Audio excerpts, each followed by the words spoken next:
ஒருத்தர் ரொம்ப அவசரமாக போயிட்டு இருந்தார். எங்கே சார் போகிறீங்கன்னு கேட்டோம். எனக்கு வேண்டியப்பட்ட ஒருத்தருக்கு குழந்தை பிறந்திருக்கிறதாக செய்தி வந்திருக்கு, அதுதான் ஆஸ்பத்திரிக்கு போயிட்டுருக்கேன், பார்த்துட்டு வரலாம்னு அப்படின்னார். அப்படின்னா கொஞ்சம் இப்படி உட்காருங்க அப்படின்னோம். சில விவரமெல்லாம் சொல்கிறேன், கேட்டுக்கிட்டு போங்க அப்படின்னோம். உட்காந்தார். அப்புறம் சொல்ல ஆரம்பித்தோம். புதுசாக பிறந்திருக்கிற ஒரு குழந்தைய பார்க்க போகிறதுன்னா அது சாதாரண விஷயம் இல்லை. அதில் ரொம்பவும் கவனமாக நடந்துக்கணும். புது குழந்தைக்கு நோய் சுலபமாக தொற்றும். முக்கியமாக காற்று மூலமாக பரவுகிற நோய்கள் சுலபமாக வந்துடும்.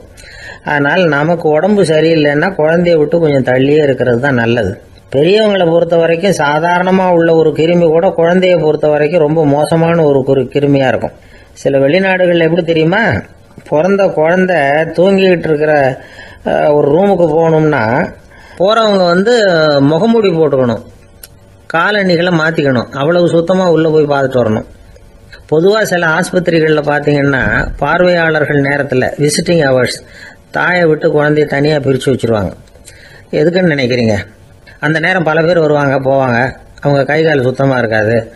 சுத்தம் இல்லாத கைகள் மூலமாக கிருமிகள் பரவும். சுத்தம் இல்லாத கைன்னா மண்ணு தூசி படிஞ்சிருக்கிற கை மட்டும் தான் அர்த்தம் இல்லை. சாலையில் கையை வீசிக்கிட்டு நடந்து வர்றீங்க, குழந்தைய பொறுத்த வரைக்கும் அது கூட சுத்தம் இல்லாத கை தான். தாயை தவிர மற்றவங்க குழந்தைய தூக்காமல் பார்த்துக்கிறது நல்லது. தாய் கூட அளவோட கொஞ்சிறதோட நிறுத்திக்கணும். புதுசாக ஒரு குழந்தைய பெற்றிருக்கிற பொண்ணுக்கிட்ட மற்ற தாய்மார்கள் ஏதாவது சொல்லிக்கிட்டே இருப்பாங்க. குழந்தைய அப்படி வளர்க்கணும் இப்படி வளர்க்கணும் அப்படின்னு ஏதாவது அட்வைஸ் பண்ணிக்கிட்டே இருப்பாங்க. இப்படி ஓவராக அறிவுரை பண்ணுறது அந்த பொண்ணை குழப்பி விட்டுரும். அதனால் அப்படிலாம் பண்ணக்கூடாது. அந்த பெண்ணே ஏதாவது கேட்டால் கூட டாக்டர் சொல்ல வேண்டிய விவரங்களை எல்லாம் நாமே சொல்லிக்கிட்டு இருக்கக்கூடாது. புதுசாக பிறந்திருக்கிற குழந்தைய மட்டும்தான் இப்படி பார்க்கணும்னு இல்லை. ஒரு நோயாளி குழந்தைய பார்க்க போகிறதுனா கூட ரொம்ப எச்சரிக்கையாக தான் நடந்துக்கணும். ஒரு தின்பண்டமோ விளையாட்டு சாமானோ அந்த குழந்தைக்கு நாம் வாங்கிட்டு போகிறதா வச்சுக்குவோம். அதை நேராக கொண்டுகிட்டு போய் அந்த குழந்தைகிட்டே கொடுக்கக்கூடாது. அதோட அப்பா அம்மா கிட்ட ரகசியமாக கொடுக்கலாம். அவங்க முடிவு பண்ணட்டும் குழந்தைகிட்ட அதை கொடுக்கலாமா வேண்டாமாங்கிறத. அவங்களுக்கு தான் தெரியும் அதோட மனசும் உடம்பும். உங்கள் அக்கறையை காட்டுறதா நினச்சிக்கிட்டு குழந்தை வாயில் எதையும் கொண்டுட்டு போய் போடாதீங்க. போகிறப்போ உங்கள் வீட்டு குழந்தையும் அழைச்சிட்டு போகாதீங்க. இது நோயை வாங்கிட்டு வந்துடும், அல்லது புதுசாக ஒரு நோயை அதுக்கிட்ட கொடுத்துட்டு வந்துடும். என்னதான் உங்களுக்கு பழக்கமான குழந்தையா இருந்தால் கூட அதுக்கு விருப்பம் இல்லைன்னா பேசக்கூடாது. அங்கே போய் அவங்க பள்ளிக்கூடத்தை ஞாபகப்படுத்திகிட்டு இருக்கக்கூடாது.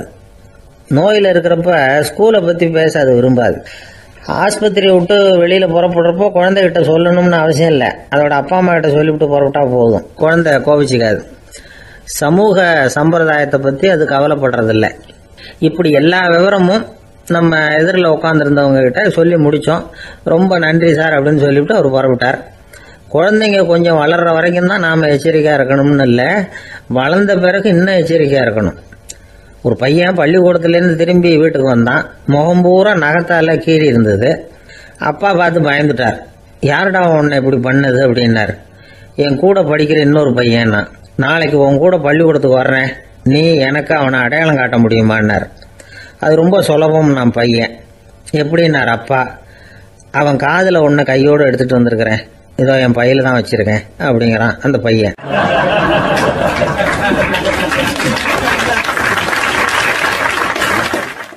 தேசத்து மேலையும் தாய்மொழி பேர்லையும் செலுத்துற அன்புக்கு அபிமானம்னு பேர். தேசாபிமானம்னு சொல்றமே இதுதான். ஒரு கணவன் மனைவி பேர்ல காட்டுற அன்புக்கு காதல்னு பேரு. கடவுள் பேர்ல செலுத்துற அன்புக்கு பக்தின்னு பேரு. இப்படி அன்புல பல ரகம் இருக்கிறப்போ அதுல உள்ள வித்தியாசம் தெரியாம இடம் மாத்தி அன்பு காட்டினா இடைஞ்சல் தான். சரி, இந்த அன்பை பத்தி விஞ்ஞானம் என்ன சொல்லுது தெரியுமா? இதயத்தை பாதுகாக்கிறதுக்கு முக்கியமா தேவைப்படுற ஒண்ணு இந்த அன்புதான்னு சொல்லுது. நெதர்லாந்து விஞ்ஞானிகள் இதை ஆராய்ச்சி பண்ணியே கண்டுபிடிச்சிருக்கிறாங்க. கொஞ்சம் முயல் குட்டிகளை 2 பிரிவா பிரிச்சாங்க. 2 குரூப்புக்கும் கொழுப்பு அதிகமா உள்ள ஆகாரத்தையே கொடுத்துக்கிட்டு வந்தாங்க.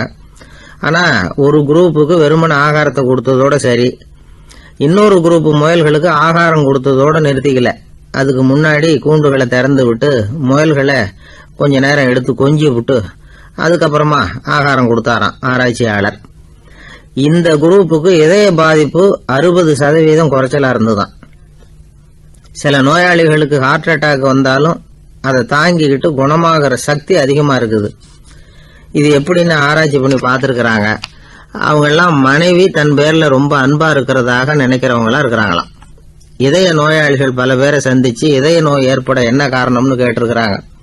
அவங்க சொன்ன காரணம்லாம் சாப்பாடு சம்பந்தமா இல்லையா, மனைவி அன்பா இல்ல, இப்படிப்பட்ட காரணத்தை தான் சொல்றாங்களாம். அதனால இதயத்தை பாதுகாக்கணும்னு நினைக்கிறவங்க அடுத்தவங்க அன்பா இருக்கிறது மாதிரி பாத்துக்குங்க, அதுதான் முக்கியம். ஒருத்தர் முகம் பூரா பிளாஸ்டரி போட்டுட்டு வந்தார், ரொம்ப கோபமா. என்னங்க ஆச்சுன்னு விசாரிச்சேன். எல்லாம் உங்களால தான் சார்னார். விவரமா சொல்லுங்களேன். என்ன உங்க தகவலை கேட்டுட்டு ஒரு பூனைக்குட்டியை கையில எடுத்தேன், அன்பா அதை தடவி கொடுக்கறதுக்காக. ஆனா அது முந்திக்கிட்டது, அது என் முகத்தை தடவி கொடுத்துட்டுது, முகம் பூரா நகை கீறல், அதுதான் இப்படி அப்படின்னார்.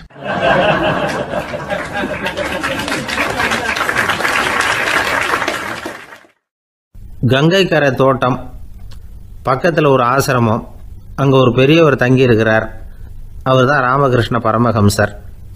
அந்த ஆசிரமம் இருந்த இடம் கரக்பூர். வங்காளத்தில் பொதுவாக எல்லாரும் மீன் சாப்பிட்றது உண்டு. கங்கையில் குளிச்சுட்டு கையில் ஒரு மீனோடு வர்றது வழக்கம். இவர் இருக்கிற இடத்துக்கு கங்கையில் படகு வழியாக வரணும். அப்படி தான் எல்லோரும் வருவாங்க. வர்றவங்கள ஒன்று கூட்டி ஆன்மீக விஷயங்களை பற்றி பேசிக்கிட்டு இருப்பார். ஒவ்வொரு நாள் ஒவ்வொருத்தர் நகரத்துக்கு போகணும், வரும்பொழுது மீன் கொண்டுகிட்டு வரணும். அதுக்கு ஒரு அட்டவணையே உண்டு ஆசிரமத்தில். அது பிரகாரம் ஒரு நாள் சுவாமி யோகானந்தர் படகில் போனார். படகை செலுத்தினவங்க ராமகிருஷ்ணரையும் சுவாமி யோகானந்தரையும் மற்றவங்களையும் பித்தர்கள் அப்படின்னு சொல்லி ஏளனமாக பேசினாங்க. அவங்க என்ன பைத்தியம் பிடிச்சவங்க அப்படிங்கிறது மாதிரி. சுவாமி யோகானந்தருக்கு ரொம்ப மென்மையான இதயம். இவங்க இப்படி கண்ணாபின்னான்னு பேசுகிறத பார்த்தா மீனை வாங்கிட்டு திரும்புகிறப்போ என்ன நடக்குமோ அப்படிங்கிற பயம் வேறு வந்துட்டுது அவருக்கு. அவ்வளவு மென்மையானவர். இதை தெரிஞ்சுக்கிட்ட ராமகிருஷ்ணர் யோகானந்தா இங்கே வா அப்படின்னு கூப்பிட்டார். இவர் கண்ணீரை தொடச்சிக்கிட்டே கிட்ட போனார். சொன்னார், ஐயா, படகு ஓட்டுறவங்க உங்களை பற்றி மோசமாக பேசுகிறாங்க. என்ன திட்டினா பரவாயில்ல, ஆனால் உங்களை அவங்க திட்டுறாங்க, அதை என்னால் தாங்கிக்க முடியல அப்படின்னார். இதை கேட்டதும் ராமகிருஷ்ணருக்கு கோபம் வந்துட்டு தான். என்னது, உன்னுடைய குருவை பற்றி அவங்க மோசமாக பேசும்பொழுது நீ சும்மா இருந்தியா, வெளியில் போ அப்படின்னு விட்டார். குரு நிந்தனை செய்கிறப்போ அதை கேட்டுக்கிட்டு சும்மா இருக்கலாமா? குரு நிந்தனையை கேட்டால் பாவம் இல்லையா? என்னை தூற்றும் போது அவங்க பாவம் செய்கிறாங்க, அதை கேட்டுக்கிட்டு நீ சும்மா இருந்தால் நீயும் பாவம் செய்கிற அப்படின்னாராம். அடுத்த நாள் சுவாமி நிரஞ்சனானந்தர் போக வேண்டிய நாள். இவர் படகுல போகும்பொழுதும் அதே மாதிரி நடந்துதான். அவங்க மோசமாக பேச ஆரம்பித்தாங்க, திட்ட ஆரம்பித்தாங்க. அப்படி கேலி பண்ண ஒருத்தனை இவர் என்ன பண்ணார், பலார்னு கன்னத்தில் அரைஞ்சிட்டார். இன்னொருத்தனை கங்கையில் தூக்கி எறியறதுக்கும் தயாராகிட்டார். அதுக்கப்புறம் அவங்க யாரும் வாயை திறக்கலை. மீன் வாங்கிட்டு வர்றப்பவும் படகுல ஒரே அமைதி, அவ்வளவு பயம் அவங்களுக்கு. ராமகிருஷ்ணர் கூப்பிட்டு விசாரித்தார் என்ன நடந்ததுன்னு. இவர் சொன்னார், அவர் யோகானந்தா போகும்பொழுது என்ன நடந்ததோ அப்படியே தான் இப்போவும் நடந்தது. குரு நிந்தனை செய்கிறத கேட்டுக்கிட்டு நான் சும்மா இருப்பேனா, ஒருத்தனை அப்படியே அரைஞ்சுட்டேன், இன்னொருத்தனை ஆற்றுல தூக்கி போட்டுருவேன்னு பயமுறுத்தினேன், அவ்வளவுதான் அப்படின்னாராம். இப்போவும் ராமகிருஷ்ணருக்கு கோபம் வந்துட்டு தான். என்ன இது, அணியறது காஷாயம், இருக்கிறது ஆசிரமம், உனக்கு இவ்வளவு கோபம் வந்ததுன்னா அப்புறம் என்னத்துக்கு ஆசிரமத்தில் இருக்கணும், பிரம்மச்சாரி எப்பவும் அமைதியாக இருக்கணும் அப்படின்னு அறிவுரை சொன்னாராம் ராமகிருஷ்ணர். அப்போ இவர் கேட்டாராம், ஏங்க அவருக்கு ஒரு விதமான அறிவுரை சொன்னீங்க, எனக்கு வேற விதமாக அறிவுரை சொல்கிறீங்க, இதில் எது உண்மை அப்படின்னு கேட்டிருக்கார். இதுக்கு ராமகிருஷ்ணர் சொன்ன பதில் என்னென்னா, அட அசடே, சக்கரத்தில் காற்று அதிகமாக இருந்தால் குறைக்கணும், குறைச்சலாக இருந்தால் கூட்டணும். அவன் சாது, அவனுக்கு அதிக உணர்ச்சி தேவை, உனக்கு படபடப்பு அதிகம், உனக்கு பொறுமை தேவை அப்படின்னாராம். இதில் உள்ள கருத்து என்னென்னா, கல்விங்கிறது எப்படின்னா அதை சூழ்நிலைக்கு தகுந்த மாதிரி கற்பிக்கணும். எல்லாருக்கும் ஒரே மாதிரி கற்பிக்கக்கூடாது. கேட்குற ஒரு தகுதி, புரிஞ்சுக்கிற திறமை, இதை பொறுத்து கல்வி அமையணும். ஆரம்ப காலத்தில் ஒரு குரு, அப்போ ஒரு சீடன் இருந்தான். அது வேடிக்கையான குரு, வேடிக்கையான சீடன். ஒரு ஆசிரமம். ஒரு நாள் ஒருத்தன் அவசரமாக அந்த குருவை தேடி வந்திருக்கிறான். என்ன விஷயம்னு விசாரித்தார் குரு. உங்கள் சீடர் என்னை அடிச்சுட்டார் அப்படின்னு புகார் பண்ணானான் அந்த ஆள். குரு சீடனை கூப்பிட்டார். அடிச்சியா இந்த ஆளை அப்படின்னு கேட்டாராம். ஆமான் இருக்கான் சீடன். ஏன் அடிச்சே அப்படின்னு கேட்டாராம். இந்த ஆள் உங்களை பற்றி மட்டமாக பேசிவிட்டான், என்னால் அதை தாங்கிக்க முடியல, அதனால தான் அடிச்சுட்டேன் இருக்கான். அப்படி என்ன பேசினா அப்படின்னு கேட்டாராம். உன்னுடைய குருநாதர் இப்போல்லாம் அர்த்தமில்லாமல் பேச ஆரம்பிச்சிட்டார் அப்படின்னு சொல்லிவிட்டான், அதனால தான் அடிச்சுட்டேன் அப்படின்னு நானான். அதுக்காக அடித்தே அப்படின்னாரான். நான் அதுக்காக அடிக்கலை குருவே, இப்போல்லாம் நீங்கள் அர்த்தமில்லாமல் பேசுகிறதாக அவன் சொல்கிறான் அப்படின்னா இதுவரைக்கும் நீங்கள் அர்த்தத்தோடு பேசினதாகத்தானே அர்த்தம், அது தப்பு தானே, அதனால தான் அடித்தேன் அப்படின்னு நானான்.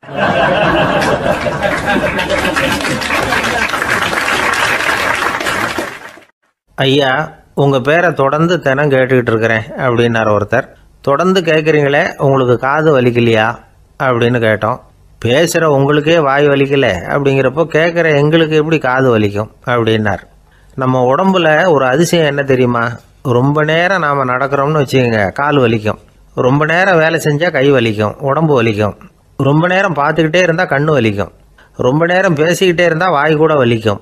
ஆனால் ரொம்ப நேரம் கேட்டுக்கிட்டே இருக்கிறதுனால காது வலிக்கிறது இல்லை. அதனால் கேட்கறதுக்கு முக்கியத்துவம் கொடுத்தாங்க நம்ம பெரியவங்க. திருவள்ளுவர் தேவையில்லாமல் வார்த்தைகளை உபயோகப்படுத்த மாட்டார். ஒரு திருக்குறள்னு எடுத்துக்கிட்டாவே அதில் மொத்தம் 7 வார்த்தைகள், அவ்வளவுதான். அப்படி 7 வார்த்தைகள் மட்டுமே உள்ள ஒரு திருக்குறளில் வள்ளுவர் ஒரே வார்த்தையை 5 தடவை உபயோகப்படுத்தியிருக்கிறார், திரும்ப திரும்ப பயன்படுத்தியிருக்கிறார். அப்படின்னா அதை எந்த அளவுக்கு வலியுறுத்தி சொல்கிறார் அப்படிங்கிறத நாம் புரிஞ்சுக்கணும். அது என்ன குறள்? செல்வத்துள் செல்வம் செவிச்செல்வம், அச்செல்வம் செல்வத்துள் எல்லாம் தலை. செவிச்செல்வம்ங்கிறது அவ்வளவு முக்கியமானது. கற்றலின் கேட்டல் நன்று. அதிகம் கேட்கணுங்கிறதுக்காகத்தான் எவ்வளவு கேட்டாலும் காது வலிக்கிறதில்ல. குறைச்சலாக பேசணும், அதிகமாக கேட்கணும். இன்னொரு விஷயம் கவனிங்க, நம்ம உடம்பில் கண்ணுக்கு மூடி இருக்குது, எதையாவது நாம் பார்க்க விரும்பலைன்னா உடனே கண்ணை மூடிக்கலாம். நம்ம வாய்க்கு மூடி இருக்குது, பேச விருப்பம் இல்லையா, வாயை மூடிக்கலாம். மூக்குக்கு கூட மூடிக்கிற வசதி இருக்குது, எதையாவது முகர விருப்பம் இல்லையா, மூச்சை அடக்கிக்கலாம். ஆனால் பாருங்கள், காதுக்கு மூடி கிடையாது, அதை கையால் தான் மூட முடியும். யார் என்ன சொன்னாலும் அது நல்லதோ கெட்டதோ காதில் விழுந்துக்கிட்டு தான் இருக்கும். அறிவு தான் நல்ல விஷயங்களை எடுத்துக்கிட்டு கெட்ட விஷயங்களை விட்டுடணும். நல்ல கருத்துக்கள் நம்ம காதில் நிறைய விழுந்துக்கிட்டே இருக்கணும். அதை கேட்டு நாம் நல்லபடியாக வாழணுங்கிறது தான் படைப்பின் விருப்பம். ஆன்மீகவாதிகள் கூட ஒன்று சொல்லுவாங்க, அதாவது ஆன்மீக பாதையில் நீங்கள் முன்னேறணும்னா முதல்ல சிரவணம் செய்யணும்பாங்க. அதாவது பெரியவங்க சொல்கிற நல்ல கருத்துக்களை கேட்கணும் அப்படின்னு அதுக்கு அர்த்தம். அதனால் யார் நல்ல கருத்துக்களை சொன்னாலும் அதை காது கொடுத்து கேளுங்க. இவ்வளவு கருத்துக்களையும் நம்ம நேயர் ஒருத்தர்கிட்ட சொல்லிகிட்டு இருந்தோம். அவரும் சரி சரின்னு தலையாடிக்கிட்டே இருந்தார். அப்புறம் சொன்னார், நீங்கள் சொல்கிறது சரிதான் சார், காதுக்கு மூடி இல்லைங்கிறது ரொம்ப சரி, அதனால தான் உங்கள் தகவல் கூட நாங்கள் விரும்புகிறோமோ இல்லையோ தினம் காதில் விழுந்துக்கிட்டு இருக்குது அப்படின்னார். எங்களுக்கு ரொம்ப பெருமையாக இருந்தது. அப்படியா அப்படின்னோம். ஆனாலும் என்ன மாதிரி சில பேர் நீங்கள் தகவல் சொல்கிற சமயத்தில் காதில் மூடி இல்லையேன்னு சொல்லி கவலைப்படுறதில்ல சார் அப்படின்னார். ஏன்னு கேட்டோம். காதை மூடுறதுக்கு தானே வசதி இல்லை, ரேடியோவை மூடுறதுக்கு வசதி இருக்குதுல்ல, அதனால் டக்குன்னு அதை மூடி வச்சுருவோம் அப்படின்னார்.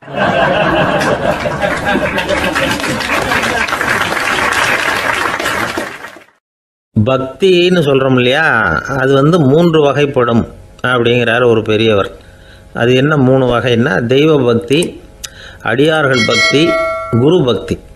அடியார் பக்தியை விட தெய்வ பக்தியை விட குரு பக்தி தான் ரொம்பவும் சிறந்ததுங்கிறார் அவர். தெய்வத்துக்கிட்ட செஞ்ச பாவம் குருநாதர்கிட்ட தீர்ந்துருமா, குருநாதர்கிட்ட செஞ்ச பாவம் தெய்வத்துக்கிட்ட போனாலும் தீராதான். இப்படி பெரியவங்களாம் சொல்லி வச்சுருக்கிறாங்க. ஒரு காடு, அங்கே அயோத தௌமியர் அப்படின்னு ஒரு தபோதனர், அவர் பல மாணவர்களை ஒன்றா சேர்த்து ஒரு குருகுலம் நடத்திக்கிட்டு இருக்கிறார். பல தரப்பட்டவங்க பல திறப்பட்டவங்க மாணவர்கள் அதில் சேர்ந்து படிச்சுக்கிட்டு இருக்கிறாங்க. பாஞ்சால ராஜகுமாரன் ஒருத்தனும் அந்த குருகுலத்தில் சேர்ந்து படிச்சுக்கிட்டு இருக்கிறான். அவன் பேர் ஆருணி. பெரிய இடத்து புள்ள, இருந்தாலும் படுப்பில் ரொம்ப கெட்டிக்காரனாக இருந்தான். அவன் தான் அங்கே முதல் மாணவன். ஒரு நாள் குருநாதர் அந்த அரசகுமாரனை கூப்பிட்டார். நம்ம குருகுலத்துக்கு சொந்தமான வயலில் தண்ணீர் பெருகி வெள்ளம் பயிரை அழிக்குதான், அதனால் நீ போய் மடையை அடைச்சிட்டு வந்துரு அப்படின்னார். அந்த அரசகுமாரன் உடனே புறப்பட்டான். குருநாதர் சொல்லிட்டார்ல, உடனே புறப்பட்டான். நான் பெரிய இடத்து பிள்ளையாச்சே, ராஜகுமாரனாச்சே, ரொம்ப செல்வாக்கூட வளர்ந்தவனாச்சே, நான் போய் வயலில் இறங்கி வேலை செய்கிறதா அப்படின்னுலாம் அவன் நினைக்கல. குருநாதர் கட்டளையை நிறைவேற்ற வேண்டியது நம்ம கடமை அப்படின்னு நினச்சான். உடனே ஒரு மண்வெட்டியை தூக்கி தோளில் வச்சுக்கிட்டு புறப்பட்டு போயிட்டான். வயலுக்கு போனான். பார்த்தான், தண்ணி கரையை உடச்சிக்கிட்டு வயலுக்குள்ளே ஏகமாக பாஞ்சிக்கிட்டு இருக்குது. இவன் மண்வெட்டியால் களிமண்ணை புல்லோடு சேர்த்து புல் பற்ற மாதிரி வெட்டி வெட்டி போட்டான். இருந்தாலும் மடையை அடைக்க முடியல. தண்ணி அதை மீறி வந்துக்கிட்டே இருக்குது. தண்ணி வேகமாக வயலுக்குள்ளே போய்கிட்டே இருக்குது. போடுற பத்தையெல்லாம் கரைஞ்சி போயிட்டுருக்கு. இருந்தாலும் இவன் தன்னுடைய முயற்சியை கைவிடலை. வெட்டி வெட்டி போட்டுக்கிட்டே இருக்கிறான். காலையில் அங்கே போனவன் சாயந்தரம் வரைக்கும் இப்படி செஞ்சுக்கிட்டு இருக்கிறான். உடம்பும் மனசும் ரொம்பவும் சோர்ந்து போச்சு. இருந்தாலும் குருநாதர் இட்ட கட்டளையை நிறைவேற்றாமல் இருக்கிறோமேங்கிற ஒரு குறை அவனுக்கு இருக்குது. குரு கட்டளையை நிறைவேற்றாத நான் இன்னமும் இருக்கணுமா அப்படின்னு யோசனை பண்ண ஆரம்பிச்சிட்டான். என்ன செய்யலாம்னு பார்த்தான். நம்ம குருநாதர் இட்ட பணிக்காக இந்த உடம்பையே தியாகம் பண்ணலாம் அப்படின்னு முடிவு பண்ணான். தண்ணி பாயுதில் அதுக்கு குறுக்க விழுந்து அப்படியே மடையை அடைச்சிக்கிட்டு அப்படியே படுத்துட்டான். இது மற்றவங்களுக்கு தெரியாது. அன்னைக்கு ராத்திரி ஒரு விளக்கு முன்னாடி உட்காந்து குருநாதர் பிள்ளைங்களுக்கு பாடம் சொல்லி கொடுத்துக்கிட்டு இருக்கிறார். முதல் வரிசையில் இருக்கக்கூடிய ராஜகுமாரனை காணலை. நம்ம ஆருணி எங்கே போனா அப்படின்னு சொல்லி மற்ற மாணவர்களை விசாரித்தார். இப்போ அவங்க சொன்னாங்க, சுவாமி அவன் காலையில் வயலுக்கு மடையை அடைக்கிறதுக்காக போனான், நீங்கள் தான் போக சொன்னீங்க, இன்னும் திரும்பி வரல அப்படின்னு அவர் பையன். குருநாதர் உடனே ஒரு தீவெட்டி எடுத்துக்கிட்டு மாணவர்களை அழைச்சிக்கிட்டு வயலுக்கு போனார். அங்கே போய் பார்த்தா ஆளை காணும். ஆருணின்னு சொல்லி சத்தம் போட்டு கூப்பிட்டு பார்க்குறார். நான் இங்கே இருக்கேன் குருநாதா அப்படின்னு காலுக்கு அடியிலேருந்து ஒரு சத்தம் வருது. குனிஞ்சு பார்த்தா அவன் மடையில் படுத்துருக்குறான். என்னப்பா இதுன்னார். காலையிலேருந்து இந்த மடையை அடைச்சி பார்த்தேன் சுவாமி, முடியல, அதனால் இப்படி குறுக்க படுத்துட்டேன். என்னை தாண்டறதுக்கு பயந்து போய் தண்ணியை தேங்கி நின்றுட்டுது அப்படின்னா. அவனுடைய குரு பக்தியையும் அவனை தாண்டறதுக்கு அஞ்சு நிற்கிற தண்ணி தேக்கத்தையும் பார்த்துட்டு எல்லாரும் ரொம்ப ஆச்சரியப்பட்டு போயிட்டாங்களாம். ஆருணி எழுந்திரிச்சு வா அப்படின்னு கூப்பிட்டாரான் குருநாதர். அவன் தண்ணீரை பொழந்துக்கிட்டு எழுந்திரிச்சு வந்தானான். அதனால் அவனுக்கு உத்தாலகன் அப்படின்னு ஒரு பேர். உத்தாலகன்னா தண்ணீரை பிளந்தவன் அர்த்தம். அந்த உத்தாலகன் மாதிரி இந்த காலத்து மாணவர்களுக்கும் குரு பக்தி வேணும் அப்படின்னு சொன்னோம் ஒரு பள்ளிக்கூடத்தில். உடனே நிறைய மாணவர்கள் எழுந்திரிச்சு நின்னாங்க. சார், நீங்கள் எங்களை இன்னமும் சரியாக புரிஞ்சுக்கலன்னு நினைக்கிறோம். அன்னைக்காவது ஒருத்தன் அப்படி இருந்தான், இன்றைக்கி ஏகப்பட்ட உத்தாலகர்கள் இருக்கிறோம். எங்கள் வாத்தியார் கட்டளை இட்டால் இப்போவே அது மாதிரி வயலுக்கு போய் மடையில் குறுக்கப்படுத்துக்கிறதுக்கு இந்த வகுப்பில் உள்ள அத்தனை பேரும் தயாராக இருக்கிறோம் அப்படின்னாங்க. அப்படியா அப்படின்னு சொல்லி கேட்டோம் ரொம்ப சந்தோஷமாக. ஒருத்தன் ரொம்ப அடக்கமாக எழுந்திரிச்சான். அப்புறம் சொன்னான், ஆமாம் சார், வகுப்பில் இவர் நடத்துகிற பாடத்தை கேட்டுக்கிட்டு இருக்கிறத விட பேசாமல் போய் மடையில் படுத்துடுறது ஒன்றும் கஷ்டமான காரியமாக இருக்காது, அதனால தான் எல்லாரும் அங்கே போகிறேன்னு சொல்கிறோம் அப்படிங்கிறான்.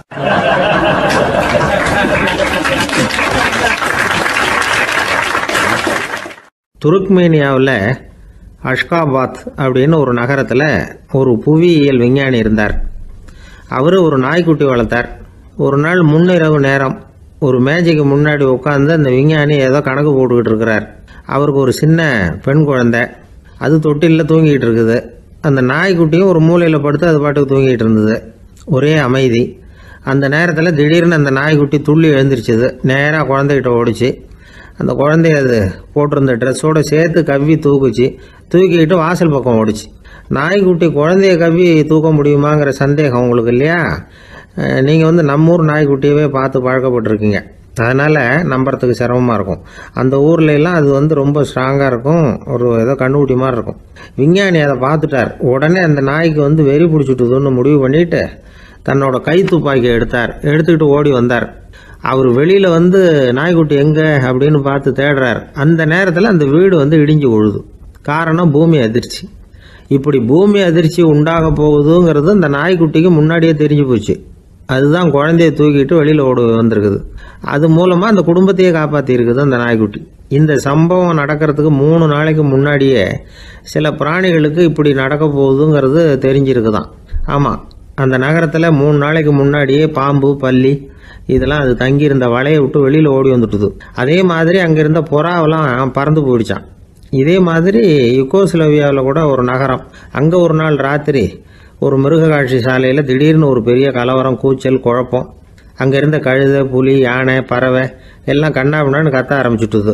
நீர் யானை அதுக்குன்னு போடப்பட்டிருந்த தடுப்பையே தாண்டி குதித்து வெளியில் வந்துட்டு தான். மறுநாள் தான் எல்லாருக்கும் விஷயம் புரிஞ்சுது. அடுத்த நாள் காலையில் அங்கே பூமி அதிர்ச்சி உண்டாயிட்டுது. இப்போ பாருங்க, அதாவது மனுஷனை போய் தீர்க்கதரிசி அது இதுன்னு சொல்லிட்டு இருக்கிறோம். இவனை விட அது பரவாயில்லைன்னு தோணுது. அதாவது மிருகங்கள் ஒன்று நடக்க போகுதுங்கிறத முன்னாடியே புரிஞ்சுக்குதே. சரி, இதெல்லாம் எப்படி அது முன்கூட்டி புரிஞ்சுக்குது? அதுதான் படைப்பு ரகசியம். அதை கண்டுபிடிக்கிறதுக்கு தான் மனுஷன் வந்து ஆராய்ச்சி பண்ணிகிட்டு இருக்கிறான். விஞ்ஞானிகளோட ஆராய்ச்சியெல்லாம் ஒரு பக்கம் இருக்கட்டும், வீட்டுக்குள்ளேயே சில ஆராய்ச்சி பண்ணி பாருங்களேன். இப்போ சில யோசனை சொல்லி அதை சோதனை பண்ணி பாருங்க அப்படின்னு ஒருத்தர் சொன்னாராம். அதாவது இப்போ மழை வருமா வராதா அப்படின்னு தெரிஞ்சுக்கணுமா, உடனே ஒரு பூனைக்குட்டி பின்னாடியே மெதுவாக போய் அது என்ன செய்யுதுன்னு கவனித்து பார்க்கணும். பூனைக்குட்டி தன்னோட பாதத்தினால சுகத்தில் வந்து அப்படி கீறிக்கிட்டு இருக்கும். அப்படி கீறினா கண்டிப்பாக மழை வரும். சில சமயம் பூனைக்குட்டி அப்படி மல்லாந்து படுத்துக்கிட்டு பாதத்தை உயர தூக்கும், அப்படியும் புரளும். இப்படி செஞ்சதுன்னா அன்னைக்கும் மழை இருக்காது. அதனால் முன்னாடி இருந்தது மழை வர்றதுக்கு அறிகுறி, இது மழை இல்லைங்கிறதுக்கு அறிகுறி. பறவைகள் பிராணிகள் இதுகளோட நடவடிக்கைகளை பார்த்துட்டு அதையெல்லாம் அடிப்படையாக வச்சு தான் காலநிலையை கண்டுபிடிக்கிற கருவிகளை கண்டுபிடிச்சிருக்கிறாங்க.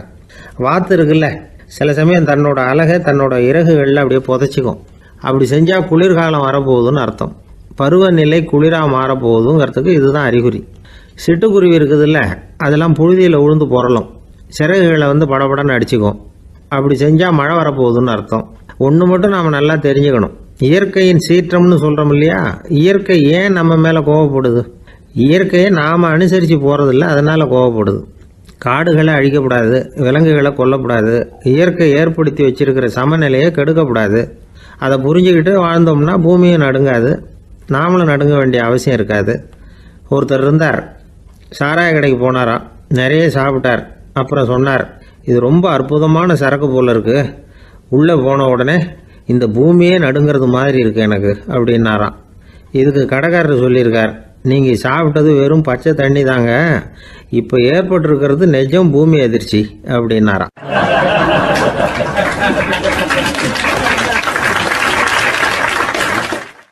ஒரு ராஜா இருந்தார். நாடு பூராவும் நிறைய மரங்களை நட்டு வளர்க்கணுங்கிறது அவரோட ஆசை. தானே அதுக்கு முன்மாதிரியாக இருக்கணும்னு நினைச்சார்.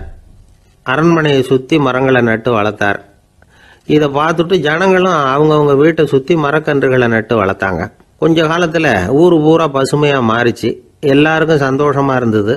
இது ஒரு பக்கம் இருக்கட்டும். இப்போ நான் சொல்ல போகிற கதை வேற. அதாவது அந்த ராஜா ஒரு நாள் தன்னுடைய அரண்மனையை சுற்றி இருக்கிற விதவிதமான மரங்களை எல்லாம் போய் பார்த்தார். எப்படி இருக்கிறீங்க அப்படின்னு ஒவ்வொரு மரத்துக்கிட்டையும் விசாரிச்சாராம். எந்த மரமும் சந்தோஷமாக இருக்கிறதா தெரியல. அதுக்கும் மனசில் ஒரு குறை. முதல்ல ஆலமரத்துக்கிட்ட போனார். அது சொல்லிச்சு, மண்ணா நான் நல்லா பெருசாக வளர்ந்துருக்கிறேன், அடர்த்தியாக இருக்கிறேன், கிளையெல்லாம் 4 பக்கமும் நல்லா படர்ந்து தான் இருக்குது, இருந்தாலும் எந்த பிரயோஜனமும் இருக்கிறதா தெரியல எனக்கு. என்னுடைய பழம்லாம் ரொம்ப சின்னதாக இருக்குது, என் கண்ணுக்கு சரியாக புறப்பட மாட்டேங்குது. நான் இருக்கிற சைஸுக்கு என்னுடைய கிளையில் இருக்கிற பழம்லாம் எவ்வளவு பெருசாக இருக்கணும், அது இத்தினூண்டு இருக்கிறது எனக்கு பெரிய அவமானமாக இருக்குது. இப்படி இங்கே நின்றுக்கிட்டு இருக்கிறதே ரொம்ப கூச்சமாக இருக்குது. ஒரு நல்ல புயல் வந்ததுன்னா பேசாமல் சாஞ்சு விடலாமான்னு பார்க்குறேன் அப்படின்னு புலம்புது ஆலமரம். சரி இருக்கட்டும்னு நினச்சிக்கிட்டு ராஜா அடுத்தபடியாக ஒரு அத்தி மரத்துக்கிட்ட போனார். அதுவும் புலம்ப ஆரம்பிச்சுட்டுது. நான் கூட பெரிய மரம் தான், இல்லை இலையெல்லாம் அழகாக தான் இருக்குது, பழம் அழகாக இருக்குது, இருந்தாலும் உள்ள விஷயம் இல்லையே, அத்தி பழத்தை புட்டு பார்த்தா அத்தனையும் சொத்த அப்படின்னு பழமொழியே உண்டாயிட்டுதே. இப்படி ஒரு கெட்ட பேரோட நான் இருக்கணுமா அப்படின்னு புலம்புது அது. சரி இது இருக்கட்டும் அப்படின்னு சொல்லி அடுத்தபடியாக வேப்ப மரத்துக்கிட்ட போனார். அது தன்னுடைய வேதனையை வெளியிட்டது. எனக்கு எவ்வளவோ மருத்துவ குணங்கள்லாம் இருக்கிறதா சொல்லிக்கிறாங்க, இருந்தாலும் என்ன பிரயோஜனம், என்னுடைய பழத்தை மனிதர்கள் யாரும் விரும்பி சாப்பிட்றது இல்லையே அப்படின்னுது. ராஜா அடுத்தாப்புல இருந்து ஒரு பனை மரத்துக்கிட்ட போனார். நான் நல்லா உயரமாக தான் வளர்ந்துருக்கிறேன், மற்ற மரங்கள்லாம் என்னை வந்து அண்ணாந்து தான் பார்க்கணும், இருந்தாலும் என்கிட்ட நிழலுக்காக யாரும் வந்து ஒதுங்கிறது இல்லையே அப்படின்னுது. என்ன இது எல்லா மரமும் இப்படி திருப்தி இல்லாமல் இருந்துகிட்டு இருக்குதே அப்படின்னு நினச்சிக்கிட்டே ராஜா அடுத்தபடியாக அங்கே இருந்த ஒரு பைன் மரத்துக்கிட்ட போனார். அழகாக உயரமாக பசுமையாக தான் இருந்தது, ஆனால் பழமோ பூவோ கிடையாது. அதை நினச்சி அது வருத்தப்பட்டுக்கிட்டு இருக்குது. ஓக் மரம் அது ஒன்று நின்றுட்டு இருந்தது. அது என்ன சொல்லிச்சுன்னா, இலையுதிர் காலத்தில் என் மேலே இருக்கிற எல்லா இலைகளும் உதிர்ந்து போடுது, முடி கொட்டின மனிதர்கள் மாதிரி மொட்டையாக நான் நிற்க வேண்டி இருக்குது, என்ன வாழ்க்கை இது அப்படின்னு சொல்லி அழுத்துக்கிட்டது. சரி புளிய மரம் என்ன சொல்லுது பார்ப்போம்னு அதுகிட்ட போனால், என்னுடைய நிழலில் யாருமே தங்க மாட்டாங்க, உடம்புக்கு சூடுன்னு ஒதுங்கி போயிடுவாங்க, அடிமரத்தை பார்த்தீங்கன்னா பட்டையெல்லாம் உறிஞ்சி பார்க்குறதுக்கே கேவலமாக இருப்பேன் அப்படின்னுது அது. முருங்கை மரம் என்ன சொல்லிச்சு தெரியுமா?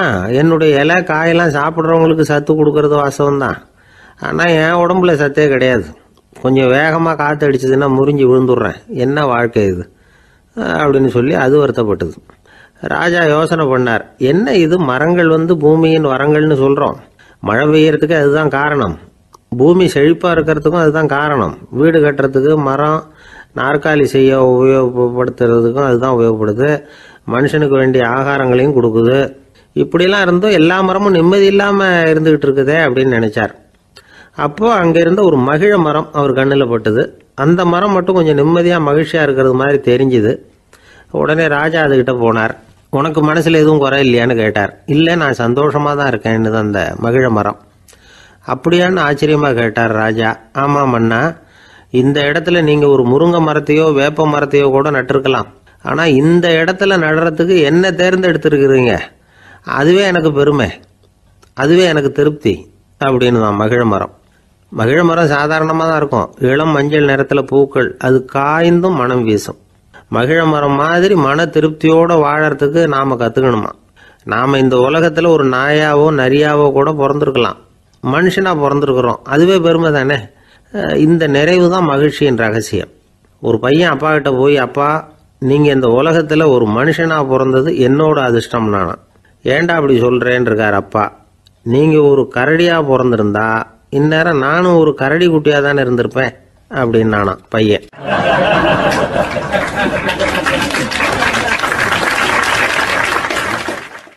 ஒரு விவசாயி விதைக்கிறதுக்காக வயல்வெளி பக்கம் போகிறார்.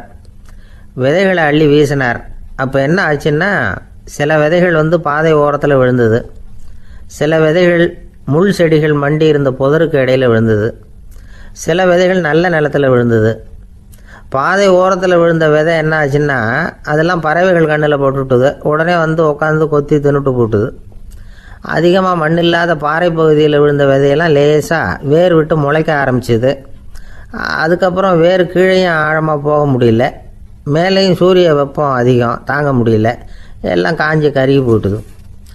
புதர் பகுதியில் சில விதைகள் விழுந்தது இல்லையா, முள் செடிகள் காடாக மண்டி போயிருந்தது.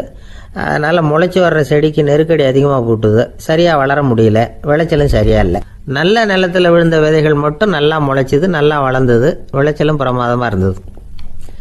இந்த கதையை சொல்லிவிட்டு கேட்க செவியுள்ளோர் கேட்கட்டும் அப்படிங்கிறார் இயேசு பெருமான். ஆமாம், இயேசு கடலில் நின்ற படகு ஒன்றில் உட்காந்துருக்கிறார். கடற்கரையில் ஏராளமான மக்கள் உட்காந்துருக்கிறாங்க. அந்த சமயத்தில் தான் இயேசு ஓமைகள் மூலமாக மக்களுக்கு பல உண்மைகளை சொல்லிகிட்டு இருக்கிறார். மக்கள் அந்த கதையை கேட்டுட்டு ஒன்றும் புரியாமல் முழிக்கிறாங்க. அதை கவனித்த இயேசு அந்த ஓமையை விளக்க ஆரம்பித்தார். இதில் அந்த விதைக்கிறவர் தான் இறைவன். அவருடைய வார்த்தைகளை விதைக்கிறார். அந்த வார்த்தைகளை கேட்கிற மக்கள் அந்த விழுந்த விதைகள் மாதிரி 4 வகையானவர்கள். சில பேர் பாதை ஓரத்தில் விழுந்த விதைகள் மாதிரி, இறைவன் வார்த்தைகளை அவங்க கேட்குறாங்க, ஆனால் தீய எண்ணங்கள் செய்கைகள் மூலமாக விதைக்கப்பட்ட வார்த்தைகள் அழிஞ்சு போடுது. இறைவன் வார்த்தைகளை கேட்ட உடனே மகிழ்ந்து போய் உடனே சில பேர் அதை ஏற்றுக்கிறாங்க. இவங்கெல்லாம் அந்த பாறை பகுதியில் விழுந்த விதைகள் மாதிரி. அதனால் இவங்கெல்லாம் வேறு இல்லாதவங்க, கொஞ்ச காலத்துக்கு இறை வார்த்தைகளுக்கு கீழ்ப்படிந்து நடப்பாங்க. அதனால் ஏதாவது இடைஞ்சல் ஏற்பட்டால் உடனே தடுமாறுவாங்க, தங்கள்கிட்ட இருக்கிற நல்ல பண்புகளை விட்டுட்டு பாவ வழிகளுக்கு போயிடுவாங்க. முள் செடிகளுக்கு இடையில் விழுந்த விதைகள் மாதிரி உள்ளவங்க யாருன்னா, இவங்களுக்கு உலக கவலை உண்டு, செல்வத்தின் மீது மயக்கம் உடையவர்கள், உலக ஆசைகள் இவங்களுக்குள்ளே பூந்துடுறதுனால அங்கே இருக்கிற நல்ல பண்புகள் மறைஞ்சு போயிடுது. அதனால் அவங்களும் உபயோகம் இல்லாதவங்களாக ஆயிடுறாங்க. நல்ல மனிதர்கள் நல்ல நிலத்தில் விழுந்த விதைகளுக்கு ஒப்பானவர்கள். இவங்க இறை வார்த்தையை கேட்குறாங்க, அதை ஏற்றுக்கிறாங்க, அவங்களும் நல்லபடியாக வாழுறாங்க, அடுத்தவங்களுக்கும் உபயோகமாக இருப்பாங்க. இதுதான் இயேசு சொன்ன விளக்கம். நல்ல வார்த்தைகளை கேளுங்கள், நல்ல வார்த்தைகளை ஏற்றுக்கொள்ளுங்கள், அடுத்தவங்களுக்கு உபயோகமாக இருங்க. இதுதான் பெரியவங்கள்லாம் நமக்கு சொல்லுகிற உபதேசம்.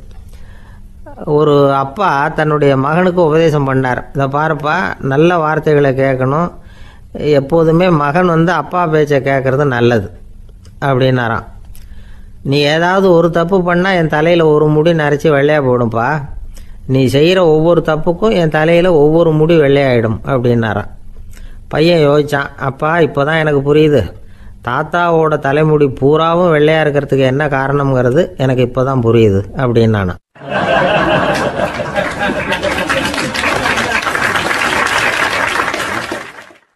ஜவஹர்லால் நேரு பிரதமராக இருந்த சமயம் அவர் ஒரு தடவை சென்னைக்கு வந்திருக்கிறார். இங்கே சில முக்கிய நிகழ்ச்சிகளில் கலந்துக்கிறதுக்காக வந்திருந்தார். ஆளுநர் மாளிகையில் ஒரு நாள் ராத்திரி தங்கி மறுநாள் புதுடெல்லி புறப்படுறதாக ஏற்பாடு. நிகழ்ச்சியிலெல்லாம் முடிச்சுக்கிட்டு ஆளுநர் மாளிகையில் தங்கியிருக்கிறார். அன்றைக்கு இரவு படிக்கிறதுக்கு ஒரு முக்கியமான புத்தகம் அவருக்கு தேவைப்பட்டது. அந்த சமயத்தில் உலக அளவில் ஒரு முக்கியமான பொருளாதாரம் சம்பந்தமான ஒரு புத்தகம் வெளியாகி இருக்கிற விஷயம் அவருக்கு தெரியும். அந்த புத்தகம் மெட்ராஸுக்கு வந்திருக்குமா, அது இங்கே கிடைக்குமா அப்படின்னு விசாரிச்சிருக்கிறார் நேருஜி. அவர் இப்படி கேட்ட உடனே அங்கே இருந்தவங்கெல்லாம் ரொம்ப பரபரப்பாக செயல்பட ஆரம்பிச்சுட்டாங்க. முக்கியமான இடங்கள்ல எல்லாம் விசாரிச்சிருக்கிறாங்க அந்த புத்தகம் உங்கள்கிட்ட இருக்கான்னு. சென்னையில் உள்ள கன்னிமாரா நூல் நிலையத்துக்கு எப்படியும் அந்த புத்தகம் வந்திருக்கணும் அப்படின்னு ஒரு நம்பிக்கை. அங்கே விசாரித்தாங்க. அந்த புத்தகம் 2 நாளைக்கு முன்னாடி தான் அங்கே வந்திருக்குது அப்படிங்கிற விஷயம் தெரிஞ்சுது. உடனே எல்லோரும் அங்கே ஓடினாங்க. அவங்களுக்கு இன்னொரு சந்தேகம், புத்தகம் வந்திருக்கு சரி, அது இந்த சமயத்தில் வேறு யாரும் படிக்கிறதுக்கு எடுத்துகிட்டு போயிருக்கக்கூடாதே அப்படிங்கிற சந்தேகம் இருந்தாலும் மனசுக்குள்ளே ஒரு தைரியம். இப்படி ஒரு புத்தகம் வெளிவந்திருக்கிற விஷயமே நேருஜி சொல்லி தான் நமக்கே தெரியும். அதுவும் இல்லாமல் உலக பொருளாதாரம் சம்பந்தமான ஏதோ ஒரு புத்தகம் அது. அதை போய் இந்த நேரத்தில் அவ்வளவு ஆர்வமாக யார் எடுத்துகிட்டு போயிட போகிறாங்க அப்படிங்கிற தைரியம். இந்த தைரியத்தோடு அந்த நூல் நிலையத்துக்கு ஓடினாங்க. புத்தகத்தை தேடினா அது கிடைக்கல. யாரோ எடுத்துகிட்டு போயிருக்கிறாங்க. நேருவுக்கு மட்டுமே தெரிஞ்சிருந்த அந்த புத்தகம் பற்றின விஷயம் சென்னையில் வேற ஒருத்தருக்கும் தெரிஞ்சிருக்குது. உடனே எல்லாரும் பரபரப்பாக அந்த அதுக்குன்னு இருக்கிற ரிஜிஸ்டர் இருக்குல்ல, பதிவேடு, அதை புரட்டி பார்க்குறாங்க யார் எடுத்துகிட்டு போகிறாங்கன்னு தெரிஞ்சுக்கிறதுக்காக. எடுத்துகிட்டு போனவங்க அதில் கையெழுத்து போட்டிருப்பாங்கல்ல, அதை பார்த்து யாருன்னு தெரிஞ்சுக்கலாம் அப்படிங்கிறதுக்காக தான் அதை புரட்டுறாங்க. அதோ அந்த புத்தகத்தோட பேர் பக்கத்தில் அதை எடுத்துக்கிட்டு போனவங்க கையெழுத்து உத்து பார்க்குறாங்க எல்லாரும். அதில் போட்டிருக்குது பேர் CN அண்ணாதுரை அப்படின்னு எழுதியிருந்தது. அவர் தான் பேரறிஞர் அண்ணா. நேரு படிக்க விரும்பின ஒரு புத்தகத்தை அதே நேரம் படிக்க விரும்பின இன்னொரு தலைவர் இவர். படிக்கிறதுல அவருக்கு இருந்த ஆர்வத்தை நாம் தெரிஞ்சுக்கணும்னா அதுக்கு எவ்வளவோ சம்பவங்கள் இருக்குது. கடைசி காலத்தில் அவர் அடையாறு மருத்துவமனையில் படுத்திருக்கிறார். அவருக்கு ஒரு முக்கியமான அறுவை சிகிச்சை செய்ய வேண்டியிருக்குது அவசரமாக. அமெரிக்காவிலேருந்து டாக்டர் மில்லர் வந்திருக்கிறார். அவர்கிட்ட கேட்குறார், டாக்டர் நாளைக்கே அறுவை சிகிச்சை செய்ய போகிறீங்களா அப்படின்னு. ஆமாங்கிறார் டாக்டர் மில்லர். நாளைக்கு மறுநாள் செஞ்சுக்கிறேனே அப்படின்னாரான் அண்ணா. ஏன் ஏதாவது நாள் பார்க்குறீங்களான்னு கேட்டிருக்கார். இல்லை, ஒரு புத்தகத்தை படிச்சுக்கிட்டு இருக்கிறேன், அதை நாளைக்குள்ளே முடிச்சிருவேன், அதுக்கப்புறம் நான் இறந்தாலும் கவலை இல்லை அப்படின்னாரான் இவர். அவர் தான் அறிஞர் அண்ணா. சங்ககால நூல்கள்லேருந்து சமீபத்தில் வந்த நூல்கள் வரைக்கும் எல்லாம் அவர் படிச்சிருக்கிறார். ஒரு திருமண விழாவில் அவர் பேசும்பொழுது சொன்ன விஷயம் இது. சங்க காலத்தில் காதலியை மணக்க விரும்புகிறவனுக்கு அவனுடைய தந்தை வீர சோதனைகள்லாம் வைப்பார். போய் புலிப்பல் கொண்டுக்கிட்டு வா, அப்போ தான் என் பொண்ணை கொடுப்பேன் அப்படின்னு சொல்லுவார். காதலன் உடனே காட்டுக்கு போவான், ஒரு புலியை கொன்று அதனுடைய பல்லை கொண்டுக்கிட்டு வருவான். அதை வீர பதக்கத்தில் பதிச்சு அவனுக்கு மாமனார் சூட்டுவார் கல்யாண சமயத்தில். இப்போலாம் காதலன் கிட்ட அப்படி சொல்ல முடியாது. இப்போலாம் காதலன் கிட்ட காட்டுக்கு போய் புலிப்பல் கொண்டுக்கிட்டு வான்னு யாராவது சொன்னால் புலி தான் மாப்பிள்ளையாக வந்து சேரும் அப்படின்னார்.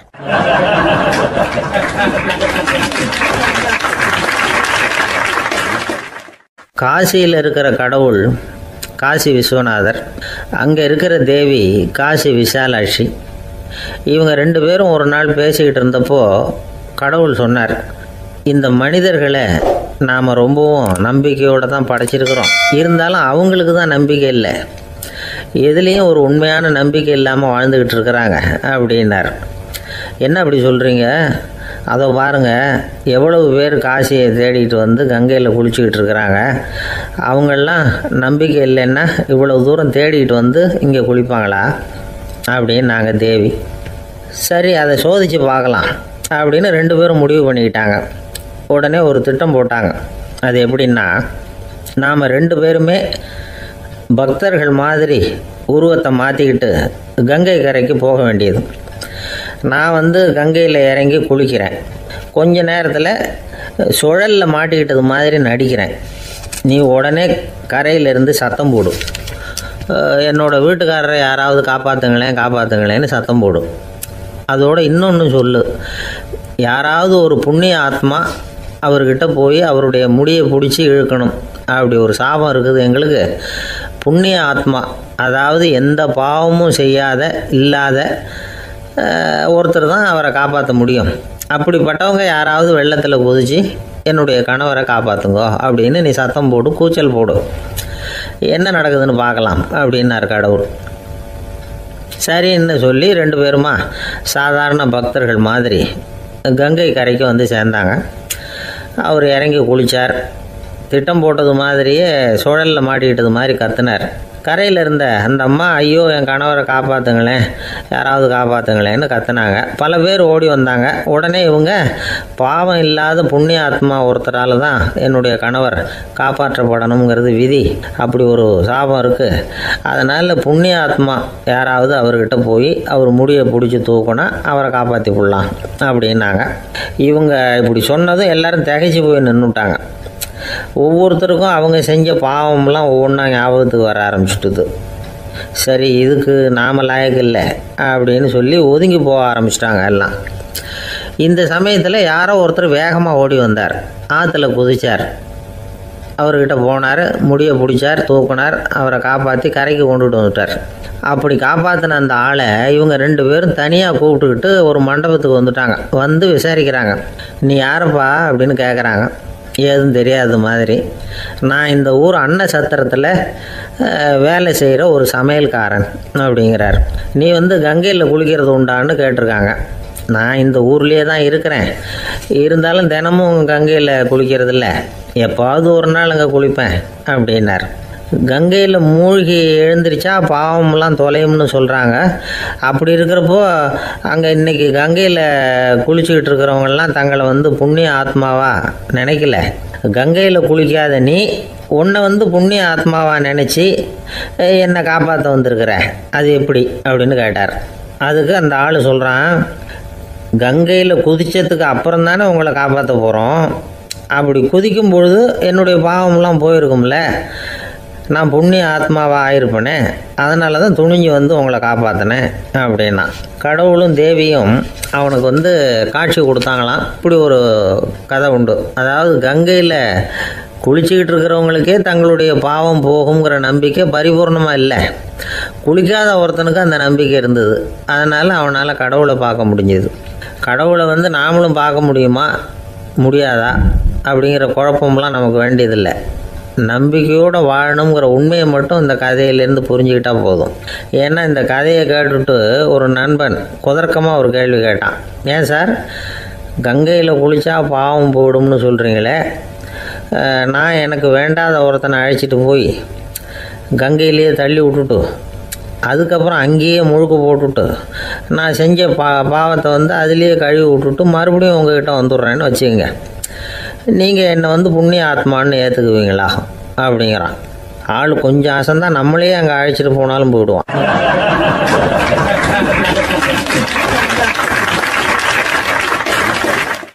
ஒரு ஊரில் ஒரு இளைஞன் இருந்தான். ஒரு நாள் அவன் ஒரு குருவை தேடிக்கிட்டு புறப்பட்டான். ஊரை விட்டு வெளியில் போனான். போகிற வழியில் ஒரு காடு. அந்த காட்டில் ஒரு மரத்தடியில் ஒரு பெரியவர் உட்காந்துருக்கிறார். அமைதியாக மௌனமாக அவர் அமர்ந்திருக்கிறார்.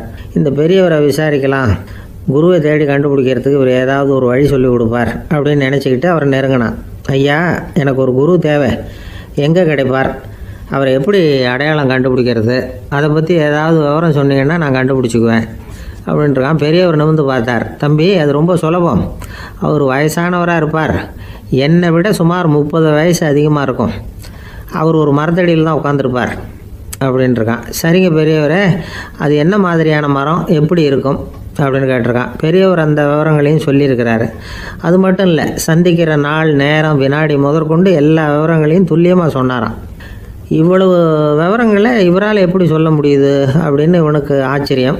இருந்தாலும் அந்த பெரியவர் கடைசியாக ஒரு விவரம் சொன்னார். அது என்ன தெரியுமா, எப்படியும் நீ அவரை சந்திக்கிறதுக்கு ஒரு 30 வருஷம் ஆகும் அப்படின்னு சொல்லிவிட்டாரான். ரொம்ப நன்றிங்க பெரியவரே அப்படின்னு சொல்லிவிட்டு அந்த இளைஞன் புறப்பட்டுருக்கான். இப்போ அவனுக்கு குரு பற்றின விவரம் எல்லாம் கிடச்சிட்டுது, சந்திக்கிற நேரமும் தெரிஞ்சுட்டுது.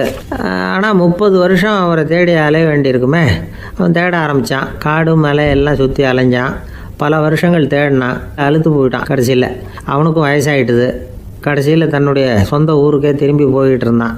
அங்கே ஒரு மரத்தடியில் அவன் தேடிக்கிட்டு இருந்த குருநாதர் கிடைச்சார். யார் அவருன்னா, 30 வருஷத்துக்கு முன்னாடி வழி சொல்லி கொடுத்தாருல அதே பெரியவர். அவருக்கு இப்போ 30 வயசு அதிகமாக இருந்தது. அதே மரம். அன்னைக்கு பெரியவர் சொன்ன அடையாளம் இப்போ பொருத்தமாக இருந்தது. இப்போ அந்த பெரியவர் சொன்னார், சரியாக வந்து சேர்ந்துட்டேன், வா, உனக்காக தான் நான் இவ்வளவு காலமும் காத்துக்கிட்டு இருந்தேன் அப்படின்னாரான். என்ன சொல்கிறீங்கன்றிருக்கான். 30 வருஷத்துக்கு முன்னாடி என்கிட்ட வந்தியே, அப்போவே என் காலம் வந்து முடிஞ்சு போயிருந்தது.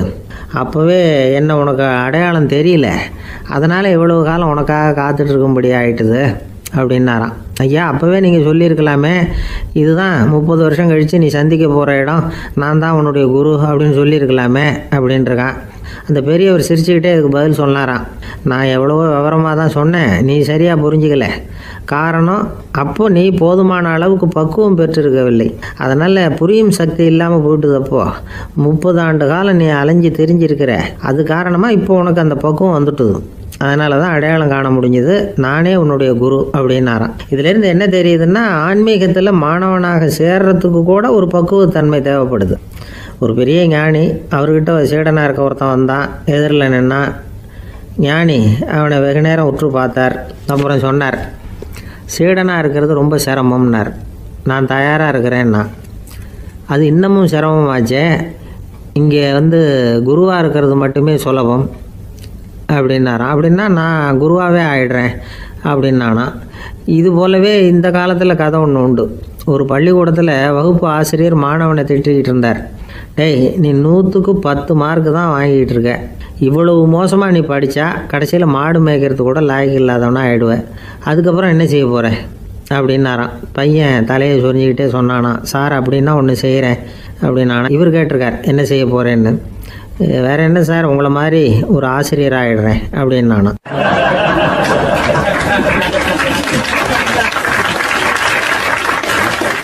ஒரு ஊரில் ஒரு ஆள் இருந்தான். நிறைய பணம் சேர்த்தான்.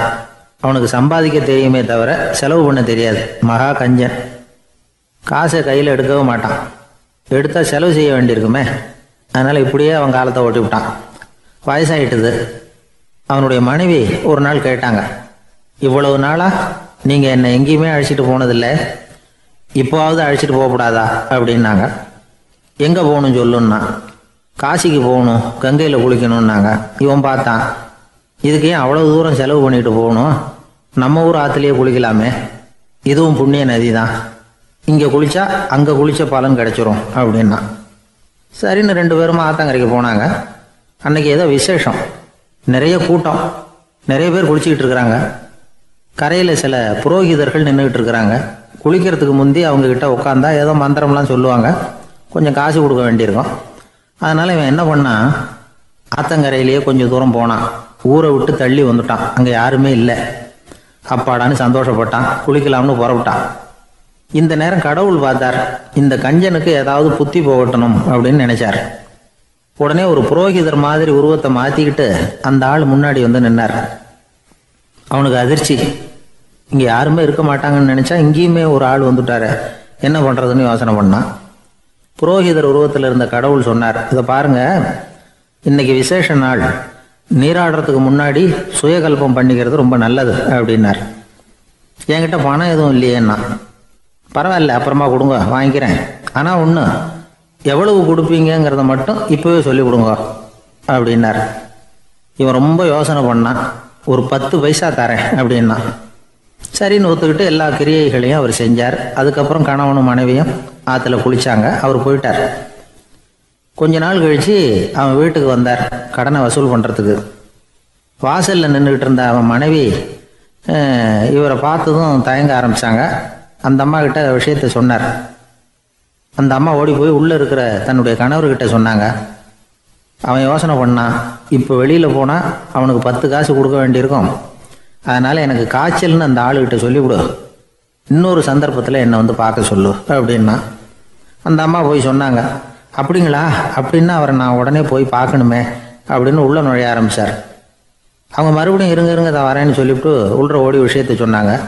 இது ஏதுடா வம்பா போச்சு அப்படின்னு பார்த்தான். மனைவியை கிட்டத்தில் கூப்பிட்டான். இதோ பாரு, ஜன்னி கண்டு நான் இறந்து போயிட்டதா சொல்லிவிடு, அப்படின்னா சொன்னாங்க. புரோகிதர் பார்த்தார். அப்படின்னா ஒரு வழியாக இருந்து அவருடைய இறுதி சடங்குகளையும் நானே முடிச்சுட்டு போயிடுறேன் அப்படின்னார். உள்ளே இருந்தவன் யோசனை பண்ணான், அந்த ஆள் என்னை விடமாட்டான் போல இருக்கு, அதனால் ஒரு சவப்பெட்டியில் என்னை வச்சு தூக்கிக்கிட்டு மயானத்துக்கு போங்க பார்த்துக்கலாம் அப்படின்னா. புரோகிதரும் விடுற மாதிரி இல்லை, கூடவே நடந்து போய்கிட்டு இருக்கிறார். அங்கே இறக்கி சடங்குகளை முடிச்சுட்டு தீ வைக்கிற நேரம் பொட்டிக்குள்ளே இருந்த நம்ம ஆள் அலறி அடிச்சுட்டு வெளியில் ஓடி வந்தான். புரோகிதர் உருவத்தில் இருந்த கடவுள் சிரிச்சார், தன்னுடைய சுய உருவத்தை காட்டினார். அதுக்கப்புறம் அவனை கூப்பிட்டு, இதை பாருப்பா, ஏன் இப்படி அல்லாடுற, ஏதாவது வர வேணும்னா கேள் தரேன் அப்படின்னார். அவன் யோசனை பண்ணான், பகவானே ஒரே ஒரு வரம் தான் உங்ககிட்ட கேட்கணும்னா. என்ன வேணும் கேளுன்னார். அந்த 10 பைசா தட்சணையை தள்ளுபடி பண்ணா போதும் அப்படின்னா. கடவுளும் சரின்னு சொல்லிட்டு போயிட்டார்.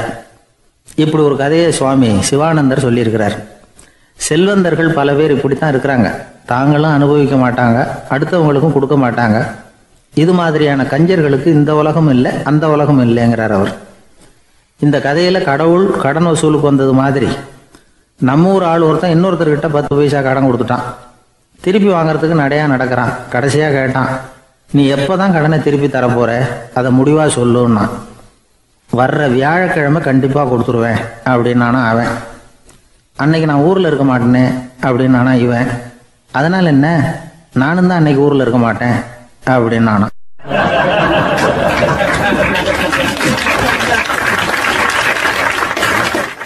என்னுடைய நண்பர் ஒருத்தர், அவருக்கு ஜாதகத்துல நம்பிக்கை உண்டு. அவரே ஜோசியம்லாம் பார்ப்பார். என்ன சார் இந்த காலத்தில் இதையெல்லாம் நம்பிக்கிட்டு இருக்கீங்களே அப்படின்னு கேட்டா, உங்களுக்கு ஒன்றும் தெரியாது சார், இந்த உலகத்தில் ஒவ்வொருத்தரும் அவங்கவங்க செய்கிற நல்லது கெட்டதுக்கு தகுந்த பலனை அனுபவிச்சே தீரணும் பார். அது மட்டும் இல்லை, ஒருத்தர் செத்துட்டா கூட அவன் செஞ்ச பாவ புண்ணியங்கள் கூடவே போய்கிட்டு இருக்கோம் பார். அது எப்படி கூட போவோம் அப்படின்னு குதர்க்கமாக கேட்டால், அதுக்கு அவர் ஒரு கதை சொன்னார். அது ரொம்ப சுவாரஸ்யமாக இருந்தது. அது என்ன கதைன்னா, ஒரு ஊரில் ஒருத்தர் இருந்தாராம். அவர் ஜோசியம் பார்க்குறதுல ரொம்ப கெட்டிக்காரரான். ஒருத்தருடைய தலைமுடியை மட்டும் அவர்கிட்ட காட்டினா போதும், அதை மட்டும் பார்த்துட்டு அவருடைய ஜாதகத்தையே அலசி விடுவாராம். அப்பேற்பட்ட திறமை. அந்த ஆள் ஒரு சமயம் கன்னியாகுமரி கடற்கரைக்கு போயிருந்திருக்கார். அங்கே கரை ஓரமாக ஒரு மண்டை ஓடு கிடந்திருக்கு. அதை எடுத்து பார்த்துருக்கார்.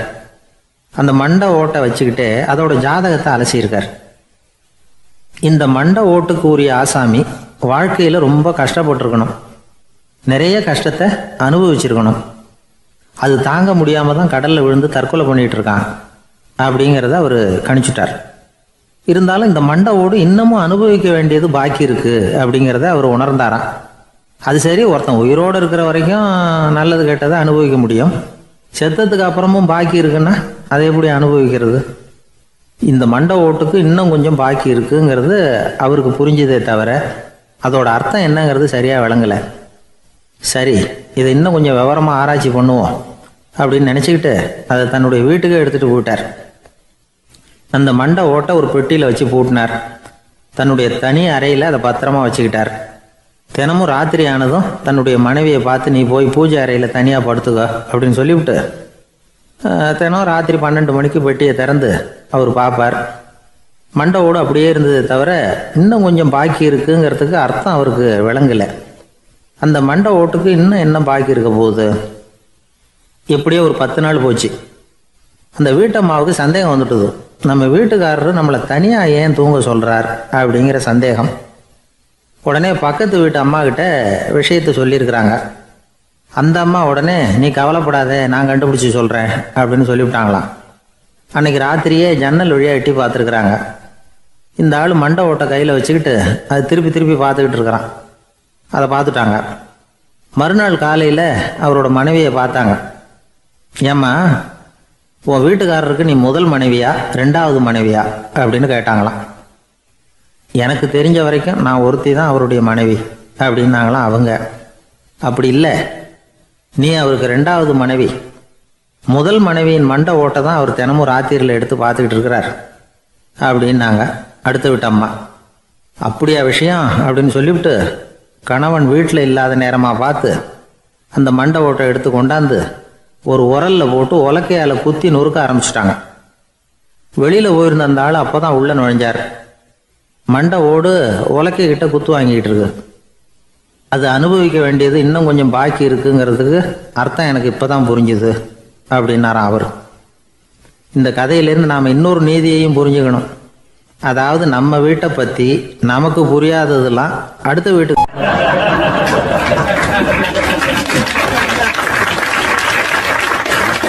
ஒரு ஊரில் 4 நண்பர்கள் இருந்தாங்க. 4 பேரும் சோம்பேறிகள். 4 பேருக்கும் எந்த வேலையும் செய்யறதுக்கு உடம்பு வளையறதில்ல. இருந்தாலும் சோம்பேறித்தனத்தில் ஒருத்தருக்கு ஒருத்தர் கொஞ்சம் வித்தியாசம் உண்டு.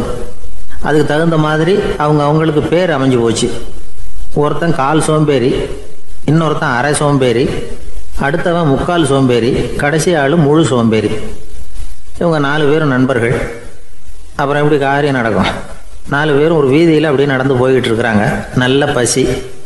எங்கேயாவது சோறு போடுவாங்களா அப்படின்னு பார்த்துக்கிட்டே வந்தாங்க. அவங்க வந்த வழியில் ஒரு ரூபா காசு கிடந்தது தரையில். அவங்க கண்ணில் அது பட்டுது. ஆனாலும் அதை குனிஞ்சு எடுக்கணுமே, அதுக்கு சோம்பேறித்தனம். முழு சோம்பேறி பார்த்தான். பக்கத்தில் வந்துக்கிட்டு இருந்த முக்கால் சோம்பேறிக்கிட்ட சொன்னானா, டேய் அதை கொஞ்சம் குனிஞ்சு எடுறா அப்படின்னானா. அவன் என்ன பண்ணான் தெரியுமா? அதுக்கு அடுத்தபடியாக வந்த அரை சோம்பேறிக்கிட்ட சொன்னானா, டேய் நீ அதை கொஞ்சம் குனிஞ்சு எடுறா அப்படின்னானா. அவன் இவனோட மோசம். அடுத்தவங்ககிட்ட சொல்லியிருக்கிறான். அவனும் குனியறதுக்கு தயாராக இல்லை. ஆக கூடி கடைசியில் யாருமே காசை எடுக்கலை. என்னத்துக்கு அனாவசியமாக உடம்பை வளைச்சிக்கணும் அப்படின்னு எல்லாரும் பேசாமல் வந்துட்டாங்க. அவங்க பாட்டுக்கு நடந்து வந்துக்கிட்டே இருக்கிறாங்க. எதிரில் ஒருத்தன் வாழைப்பழத்தை வண்டியில் வச்சு தள்ளிக்கிட்டே வந்தான். ரூபாய்க்கு 4 பழம்னு கூவி விற்றுக்கிட்டே வர்றான். இப்போ அந்த முழு சோம்பேறி சொன்னானா, டேய் வழியில் கிடந்ததை ரூபா, அதையாவது எடுத்துக்கிட்டு வந்திருந்தா இப்போ இந்த பழத்தை வாங்கி ஆளுக்கு ஒன்று சாப்பிட்லாமே அப்படின்னானா. ஆமாம் சாப்பிட்ருக்கலாமே அப்படின்னாங்களாம் மற்றவங்களும். ஆனாலும் திரும்பி போய் அதை எடுக்கணும்னு யாருக்கும் தோணலை. பேசாமல் சோர்ந்து போய் நடந்து வந்தாங்களாம். இருட்டி போச்சு. வழியில் ஒரு கோவில். சரி இங்கேயே படுத்து தூங்குவோம் அப்படின்னா ஒருத்தன். அதுதான் சரின்னாங்க மற்றவங்களும். அப்படியே மண்டபத்தில் படுத்துட்டாங்க. கோவில் அர்ச்சகர் வேலையெல்லாம் முடிச்சு விட்டு வெளியில் வந்திருக்காரு. இவங்கள பார்த்தாராம். ஏன் இப்படி சோர்ந்து போய் கிடக்குறீங்க அப்படின்னு விசாரிச்சிருக்காரு. 2 நாளாச்சுங்க நாங்கள் சாப்பிட்டு அப்படின்னாங்களாம். அவர் உடனே ஐயோ பாவம் அப்படின்னு சொல்லி பானை, விறகு, அரிசி, தண்ணி எல்லாம் கொடுத்து நீங்களே சமையல் பண்ணி சாப்பிட்டுக்குங்க அப்படின்னு சொல்லிவிட்டு போயிட்டார். இந்த 4 பேருக்கும் சமையல் பண்ணி சாப்பிட்ணும்னு ஆசையாக தான் இருந்தது. ஆனால் அடுப்பு பற்ற வைக்கணுமே, அதுக்கு தீப்பெட்டி வேணுமே. தீப்பெட்டி இல்லை. இப்போ முழு சோம்பேறி ஆரம்பித்தான். அடுத்தவனை பார்த்து, டேய் கடைக்கு போய் ஒரு தீப்பெட்டி வாங்கிட்டு வாயேன் அப்படின்னு நானா. அவன் வழக்கம் போல் அடுத்தவங்ககிட்ட சொல்லியிருக்கான். அவன் அதுக்கு அடுத்தவங்ககிட்ட சொல்லியிருக்கிறான். கடைசியாக கால் சோம்பேறிக்கிட்ட வந்து சேர்ந்தது. அவனும் அது நம்மால் முடியாது அப்படின்னு பேசாமல் இருந்துட்டான். இப்போ தீப்பெட்டி வேணுமே, அதுக்கு என்ன பண்ணுறது? அவங்களுக்குள்ளே பேசி ஒரு முடிவுக்கு வந்தாங்களாம். அதாவது யார் முதல்ல வாயை திறந்து பேசுகிறாங்களோ அவங்க தான் தீப்பெட்டி வாங்கிறதுக்கு போகணும் அப்படின்னு. அவ்வளவுதான். உடனே 4 பேரும் வாயை கெட்டியாக மூடிக்கிட்டு படுத்துக்கிட்டாங்க. அவங்க சமையல் பண்ணி சாப்பிட்டாங்களா என்ன அப்படிங்கிறது அர்ச்சகருக்கு தெரியல. சரி பார்த்துட்டு வரலாமேன்னு வந்தார். வந்து பார்க்குறாரு, இவங்க 4 பேரும் அசையாமல் படுத்து கிடக்குறாங்க. அர்ச்சகர் பயந்துட்டார். ஒருவேளை பசி தாங்காமல் செத்து போட்டாங்களோ அப்படிங்கிற பயம், அல்லது நாம் கொடுத்த உணவுப் பொருளில் ஏதாவது விஷம் கலந்துருக்குமோ அப்படின்னும் பயந்தார். அப்படின்னா நம்ம மேலே பழி வந்துருமே அப்படின்னு நினச்சி நடுங்க ஆரம்பிச்சிட்டார். அப்புறம் அவரும் ஒரு முடிவுக்கு வந்தாராம். கோவிலுக்கு பக்கத்துலேயே ஒரு பெரிய குழி இருந்தது. அதில் ஒவ்வொருத்தரையாக இழுத்துக்கிட்டு போய் போட்டார். கொஞ்சம் மண்ணை தள்ளினார். காலால் மிதித்தார். அவர் மிதித்த மிதி ஒருத்தன் அடி வயத்தில் போட்டுவிட்டுது. அவன் உடனே வலி தாங்காமல் ஐயோ அம்மான்னு அலறினான். உடனே நடந்தது என்ன தெரியுமா? மற்ற 3 பேரும் துள்ளி எழுந்திரிச்சாங்களாம். அவனை பார்த்து நீ தாண்டா தீப்பெட்டி வாங்க போகணும், நீ தாண்டா வாங்க போகணும், நீ தான் சத்தம் போட்ட அப்படின்னு சொல்லி ஆரம்பிச்சிட்டாங்களாம். அர்ச்சகர் பார்த்தார். இது பேய் மாதிரி தெரியுதுன்னு நினச்சிக்கிட்டு ஒரே ஓட்டமாக ஓடி போட்டாரான். கிராமப்புறங்களில் இப்படி ஒரு கதையை சொல்கிறது உண்டு. சோம்பல்ங்கிறது நம்ம முன்னேற்றத்துக்கு பெரிய தடை அப்படிங்கிறத நாம் புரிஞ்சுக்கணும். அதுதான் இந்த கதை சொல்கிற நீதி. ஒரு பள்ளிக்கூடத்தில் ஒரு புதுமையான போட்டி நடந்துதான். அதாவது சோம்பேறித்தனத்துக்கு பரிசு. அதில் 2வது பரிசு யாருக்குன்னு அறிவித்தாங்க. ஒரு பையன் எழுந்திரிச்சு மெதுவாக நடந்து போய் பரிசை வாங்கிட்டான். அடுத்தது முதல் பரிசு யாருக்கு அப்படின்னு அறிவித்தாங்களாம். அவன் கடைசி வரிசையிலேருந்து கத்தனானா, ஐயா அதையும் அந்த பையன் மூலமாகவே கொடுத்து அனுப்பி வச்சுருங்க, இங்கே வந்தது நான் வாங்கிக்கிறேன் அப்படின்னு நானா.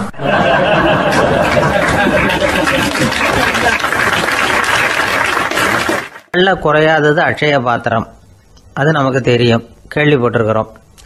ஆனால் போட போட நிரம்பாத ஒரு பாத்திரம் உண்டு. அது என்ன தெரியுமா? நம்மள பல பேர்கிட்ட அந்த பாத்திரம் உண்டு. அதுதான் பேராசை அப்படிங்கிற பாத்திரம். அதை நிறைவு செய்யவே முடியாது. பேராசையை பற்றி சுஃபி இலக்கியத்தில் ஒரு பிரபலமான கதை உண்டாம். அதை ஒரு பெரியவர் எடுத்து சொல்லியிருக்கிறார். ஒரு மன்னர் நகர்வலம் போயிட்டு இருக்கார். ஒரு பிச்சைக்காரன் மன்னர் எதிரில் வரான். பிச்சை போடுங்கிறான். என்னுடைய அமைதியை கெடுக்காதே போங்கிறார் மன்னர். அவன் சிரிக்கிறான். அரசே, உங்களுடைய அமைதி கெடக்கூடிய நிலையில் இருந்தால் அதுக்கு பேர் அமைதியே கிடையாது அப்படின்னு. எதிரில் நிற்கிறது வெறும் பிச்சைக்காரன் இல்லை, யோகி அப்படிங்கிறத மன்னர் புரிஞ்சுக்கிட்டார். துறவியே, உங்களுக்கு என்ன வேணும்னாலும் கேளுங்க, கொடுக்குறேன்னாராம். அந்த துறவி மறுபடியும் சிரிக்கிறார். அரசே, உங்களால் முடியாததையெல்லாம் கொடுக்க முடியும்னு சத்தியம் செய்யாதீங்க அப்படின்னார். மன்னருக்கு கோபம் வந்துட்டுது. என்ன இவர் இப்படி சொல்கிறாரு அப்படின்னு நினைச்சார். நகர்வலத்தை பாதியிலேயே நிறுத்தினார். வாங்க அரண்மனைக்குன்னார். துறவியை அழைச்சிக்கிட்டு அரண்மனைக்கு வந்துட்டார். துறவி தன்கிட்ட இருந்த பிச்சை பாத்திரத்தை நீட்டினார். இது நிறைய எனக்கு பொற்காசுகள் வேணும் அப்படின்னாராம். அவ்வளவுதானா, இது ஒரு பெரிய காரியமா அப்படின்னு கையை தட்டினாராம் மன்னர். ஒரு பெரிய தாம்பாளம் நிறைய பொற்காசுகள் சேர்ந்தது. அதை அள்ளி போட்டார். போட போட அந்த பிச்சை பாத்திரம் நிரம்பவே இல்லை. பொற்காசுகள் போட போட அவ்வளவையும் உள்ள வாங்கிக்கிட்டே இருக்குது. அரசாங்க கஜானாவே காலி ஆயிட்டுது. மூட்டை மூட்டையா பொற்காசுகளை கொட்டி பார்த்துட்டாங்க. அது முழுங்கிக்கிட்டே இருக்குது. கடைசி வரைக்கும் அந்த பிச்சை பாத்திரம் நிரம்பவே இல்லை. அரசர்கிட்ட இருந்த கர்வம் போயிட்டுது. அப்படியே பொத்துன்னு துறவி காலில் விழுந்தார். அப்போ அந்த துறவி சொன்னாராம், மன்னா, இந்த பிச்சை பாத்திரத்தை உங்களால் மட்டும் இல்லை, வேற யாராலையும் நிரப்ப முடியாது. அதுக்கு என்ன காரணம்னா, இது சாதாரண பிச்சை பாத்திரம் இல்லை, பேராசைகளோடு வாழ்ந்து செத்து போன ஒரு மனிதனின் மண்டை ஓடுது அப்படின்னாராம். பாருங்க, இதுதான் அந்த சுஃபி இலக்கிய கதை. செத்த பிறகும் நிறைவு இல்லைன்னா அது எப்பேற்பட்ட பேராசையாக இருக்கும்னு யோசிச்சு பார்த்துங்க. நம்மால் ஒருத்தர் கல்யாணம் பண்ணிக்க பொண்ணு பார்த்துக்கிட்டு இருந்தார். அழகு, அறிவு, படிப்பு எதுவும் தேவையில்லை, பணம் மட்டும் இருந்தால் போதும் அப்படின்னு பார்க்குறவங்க கிட்டெல்லாம் சொல்லி வச்சார். ரொம்ப நாளைக்கு அப்புறம் ஒரு பணக்காரர் கிடைச்சார். அவர் சொன்னார், இதை பாருங்க, எனக்கு 20 வயசுல ஒரு மகள், அவளை நீங்கள் கல்யாணம் பண்ணிக்கிட்டா 2 லட்சம் பணம் கொடுப்பேன். 25 வயசுல ஒரு பொண்ணு, அவளை கல்யாணம் பண்ணிக்கிட்டா 2.5 லட்சம் தருவேன். 30 வயசுல ஒரு பொண்ணு இருக்கா, அவளை கல்யாணம் பண்ணிக்கிட்டா 3 லட்சம் தருவேன். என்ன சொல்ற அப்படின்னாராம். இவன் கொஞ்ச நேரம் யோசிச்சு பார்த்துருக்கான். அதுக்கப்புறம் மெதுவாக அவரை நிமிர்ந்து பார்த்து, ஏன் சார், உங்ககிட்ட 50 வயசுல ஏதாவது பொண்ணு இருக்கா அப்படின்னு கேட்டானா.